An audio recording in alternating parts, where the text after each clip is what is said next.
మన భారతీయ సనాతన ధర్మంలో దేవాలయాలకు ఒక ప్రాముఖ్యత ఉందండి. అలాంటి హిందూ దేవాలయాల్లో ధ్వజస్తంభానికి కూడా ఒక విశిష్టత ఉందండి. ఎందుకంటే మన ధ్వజస్తంభాలు ఎక్కువగా మనకి శైవ, వైష్ణవ దేవాలయాల్లో కనిపిస్తాయండి. వీటిని కర్రతో గాని, రాతితో గాని, లోహాలతో గాని ఎక్కువగా తయారు చేస్తారండి. అలాగే ఈ ధ్వజస్తంభాలు ఎక్కువగా తయారు చేసే గ్రామం ఒకటి ఉందండి. ఇది మన తెలుగు రాష్ట్రాల్లో ఏ ఆలయ ప్రతిష్ఠ ఉన్నా సరే అక్కడ నెలకొల్పే ధ్వజస్తంభానికి కవచాలు తొడుగుతూ ఉంటారండి. అలాంటి సంవత్సరం పొడుగున ఒక అందమైనటువంటి డిజైన్స్‌తో ఏదో ఒక వర్క్‌తో ధ్వజస్తంభాలకు సంబంధించిన వర్కులు చేస్తూనే ఉంటారండి. అలాగే వీటితో పాటు కలశాలను గాని, పంచలోహాలతో తయారు చేసే పాత్రలను గాని ఎక్కువగా తయారు చేసేటువంటి ఒక అందమైన గ్రామం అండి. అదేనండి త్రిపుర. ఇక్కడ కనిపిస్తున్నటువంటి ప్రతి ఆభరణాలు చేతి వర్క్‌తో తయారు చేస్తుంటారండి. ఇది ఎక్కడుంది? ఇది ఎలా తయారు చేస్తారు? అనేది ఈ వీడియోలో చూద్దామండి. ఈ వీడియో కనుక మీకు బాగా నచ్చితే కనుక లైక్ చేస్తారని, సబ్స్క్రైబ్ చేస్తారని, అలాగే ఈ వీడియో మీకు తెలిసిన మిత్రులందరికీ షేర్ చేస్తారని ఆశిస్తున్నాను. ఈరోజు ధ్వజస్తంభాలు ఎక్కువగా తయారు చేసే గ్రామానికి వెళ్దామండి.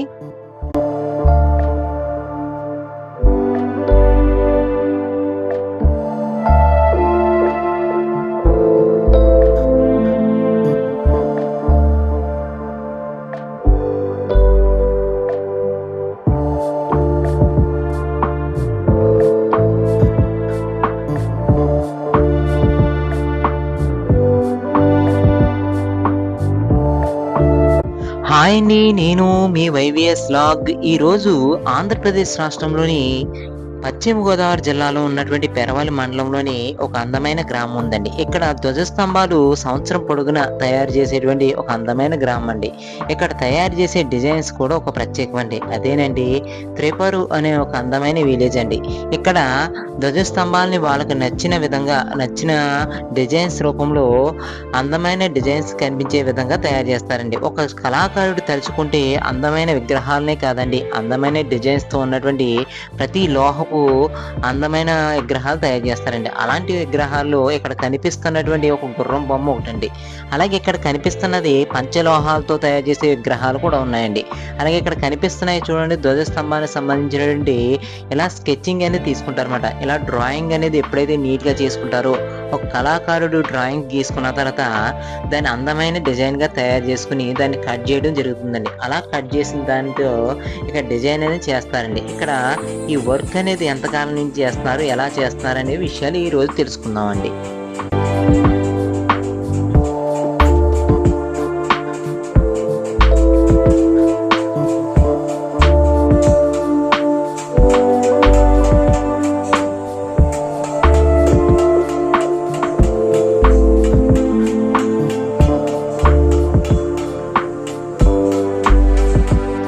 నమస్కారం సార్.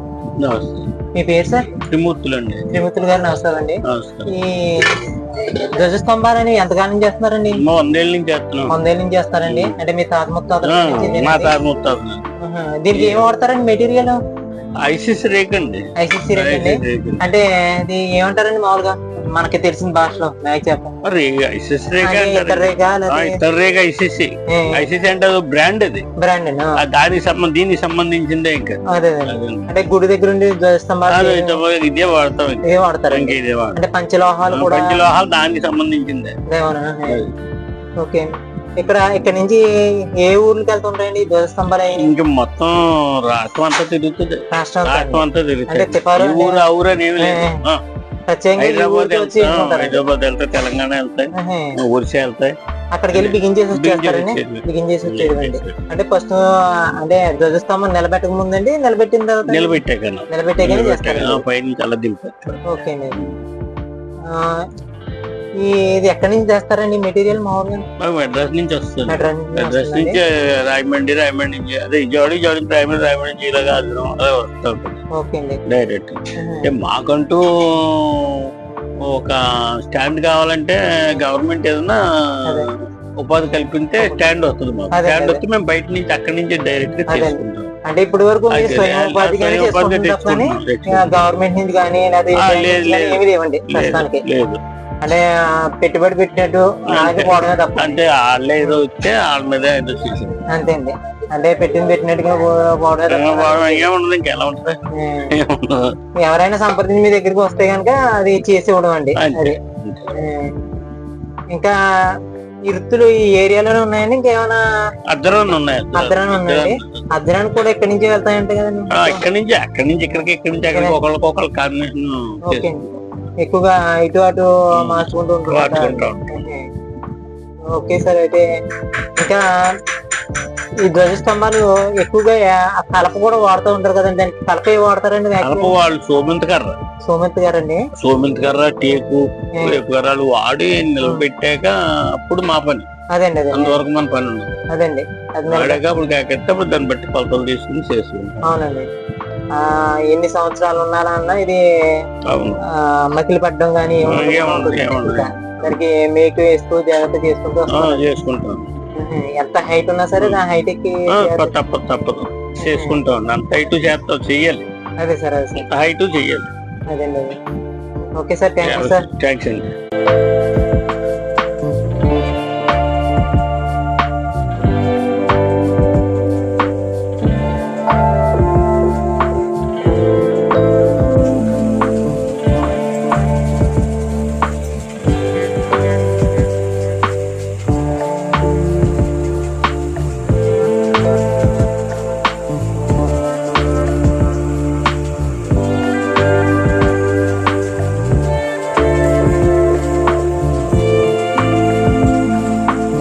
ఇక్కడ మిషన్ మీద కూడా కొన్ని వస్తువులు తయారు చేస్తున్నారండి. మనకి కావాల్సినటువంటి కలశాల మీద కానీ లేకపోతే ఆలయ గోపురాల మీద కానీ కావాల్సినటువంటి కలశాలను తయారు చేస్తారు కదండి, ఆ కలశాలను కూడా ఇక్కడే తయారు చేస్తున్నారండి. దానికి షేప్లు అనేవి కరెక్ట్గా సెట్ చేయడం కోసం ఈ చెక్కతో ఉన్నటువంటి మిషన్ మీద పెట్టి దాన్ని జాగ్రత్తగా తిప్పుతూ షేప్ని సెట్ చేస్తున్నారండి.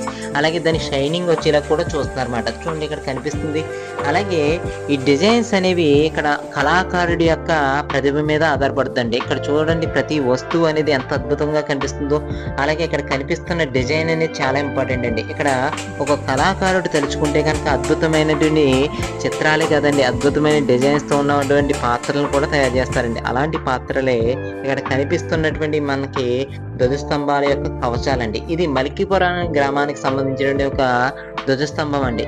ఈ ధ్వజస్తంభం కూడా ఆర్డర్ రావడం జరిగిందండి. దీన్ని ఇంకా డెకరేట్ చేస్తున్నారు అన్నమాట. ఇలా ప్రతిరోజు వీటిని కట్ చేసుకుంటూ ఈ రేకులన్నిటిని జాగ్రత్తగా కట్ చేసుకుంటూ చేస్తున్నారు అన్నమాట. దీన్ని రాగితో కొంతమంది చేయించుకుంటారండి, లేకపోతే ఇత్తడితో కానీ లేకపోతే పంచలోహాలతో కానీ చేయించుకుంటారు అన్నమాట. ఇలా చేసుకున్న తర్వాత ఈ డిజైన్కి ప్రతి చోట ఇలా సుత్తితో జాగ్రత్తగా హ్యాండ్ మేడ్ గానే జాగ్రత్తగా ఏం చేస్తారంటే డిజైన్స్ అనేది తయారు చేస్తారన్నమాట. ఇలా ప్రతిరోజు డిజైన్ చేయడంతో అందమైన వర్క్ తో కనిపిస్తుందండి. ఇక్కడ చూడండి, ప్రతి వర్క్ అనేది ఎంత అద్భుతంగా కనిపిస్తుందో.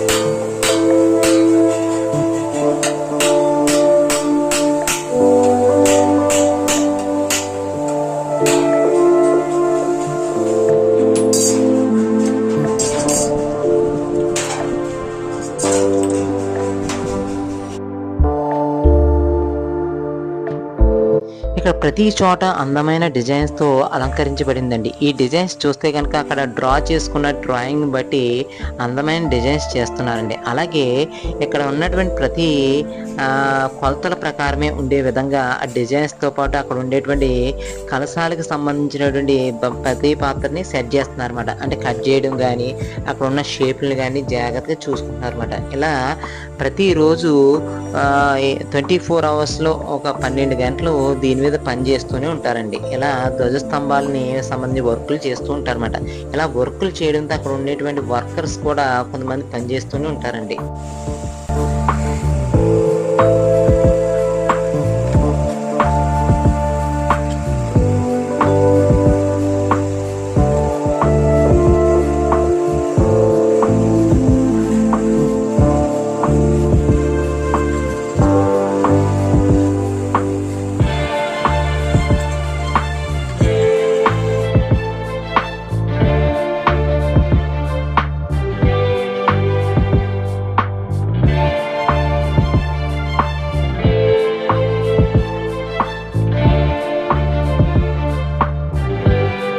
ఇక్కడ చూస్తున్నారు కదండి, కలశాల మీద ఉండేటువంటి పాత్రల్ని జాగ్రత్తగా షైనింగ్ చేస్తున్నారు అనమాట. ఇలా షైనింగ్ ఎప్పుడైతే చేశారో అందమైన లుక్ అనేది వస్తుందండి. ఆ పాత్రల్ని తీసుకెళ్ళి ఒక పక్కకి తీసుకెళ్తున్నారు అనమాట. ఇక్కడ తీసుకెళ్ళిన చోట దాన్ని వెల్లింగ్ అనేది చేస్తారండి. అంటే ఇక్కడ ఉండేటువంటి రాగితోని జాగ్రత్తగా అతుకుతూ ఉంటారన్నమాట. అలా అతికేటువంటి కార్యక్రమాలు. ఒక పక్కనేమో షైనింగ్ అండి, ప్రతి దాన్ని షైన్ చేస్తూ ఉంటారన్నమాట. అంటే ఇక్కడ తయారు చేసిన ప్రతి వస్తువు, కలశాలను కానీ ఇవన్నిటిని షైన్ చేస్తుంటారన్నమాట. దానికి ఇక్కడ ఉన్నటువంటి ఆ చక్రంని తిప్పుతూ జాగ్రత్తగా కరెంట్ మిషన్ మీద చేస్తూ ఉంటారండి. చూడండి ఎలా కనిపిస్తుందో, పాలిష్ చేసినట్టుగా తయారు చేస్తారండి. ఒక చెక్కకి పాలిష్ ఎలా చేస్తారో అదే విధంగా ఇక్కడ ఉండేటువంటి లోహాల యొక్క పాత్రలు కూడా సేమ్ అదే విధంగా చేస్తూ ఉంటారన్నమాట. అలాగే ఈ ధ్వజస్తంభాలు అనేవి ఒక ప్రత్యేకమైనవండి. దానికోసం పంచలోహాలతో తయారు చేస్తూ ఉంటారండి. ఆ పంచలోహాలతో తయారు చేసేటువంటి గ్రామమే ఈ త్రిపారు అనే ఒక అందమైన విలేజ్ అండి.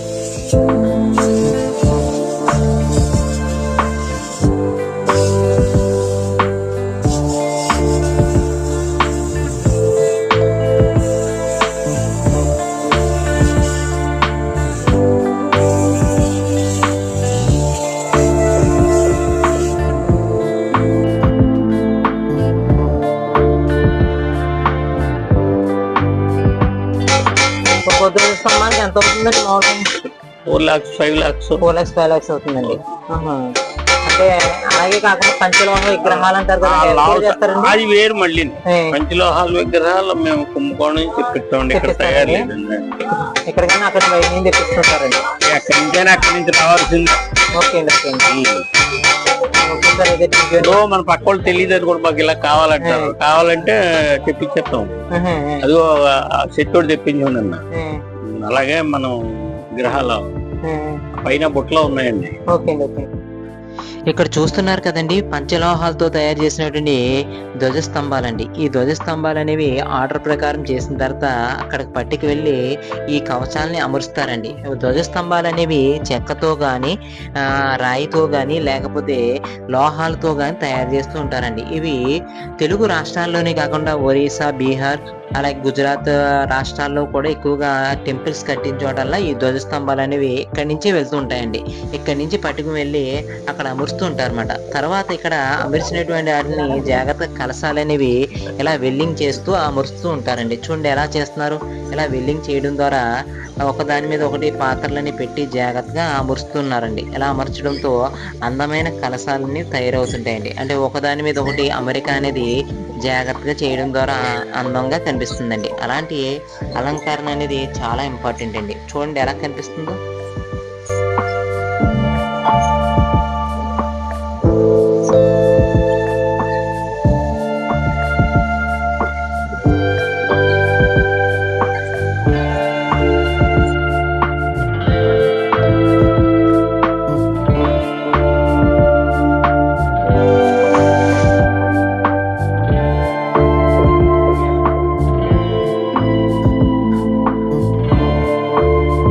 కనిపిస్తున్న కలశాల యొక్క ఆభరణాల కింద నీట్ గా 1 by 1 చేసిన తర్వాత దాన్ని జాగ్రత్తగా కడుగుతారండి. ఇలా కడిగిన తర్వాత దాన్ని పాలిష్ చేస్తే కనుక అందంగా కనిపిస్తుంది అన్నమాట.